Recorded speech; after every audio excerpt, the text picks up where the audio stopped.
देशाच्या प्रशासनात परिवर्तन घडवून आणणाऱ्या प्रगती मंचाच्या कामगिरीबद्दल आज कॅबिनेट सचिव टी.व्ही. सोमनाथन यांनी नवी दिल्लीत घेतलेल्या पत्रकार परिषदेत माहिती दिली. 2 दिवसांपूर्वी पंतप्रधान नरेंद्र मोदी यांनी प्रगती मंचाच्या 50व्या बैठकीत विकास प्रकल्पांचा आढावा घेतला असं सांगत या उपक्रमाने एक महत्त्वाचा टप्पा गाठल्याचं ते म्हणाले. गेल्या 10 वर्षात प्रगती मंचाने 85 लाख कोटी रुपयांच्या 3,300 प्रकल्पांचा आढावा घेऊन त्याला गती दिली आहे अशी माहिती त्यांनी दिली.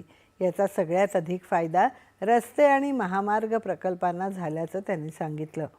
अडचणींना तोंड देणाऱ्या महत्त्वाच्या पायाभूत सुविधा प्रकल्पांना गती देण्यासाठी पंतप्रधान मोदी यांनी सरकारच्या सर्व स्तरांवरील समस्यांवर व्यापक उपाय म्हणून प्रगती मंचाची संकल्पना मांडली होती.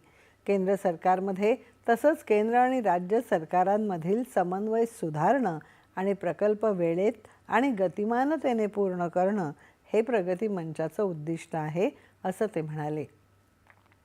या मंचाच्या माध्यमातून केंद्रीय मंत्रालय आणि राज्य सरकारांच्या सक्रिय सहकार्याने प्रकल्प देखरेख, नागरिकांचं तक्रार निवारण आणि योजना अंमलबजावणीचा आढावा घेण्यासाठी तंत्रज्ञान आधारित PM गतिशक्तीसारखी व्यासपीठं तैनात करण्यात आल्याची माहिती कॅबिनेट सचिवांनी दिली.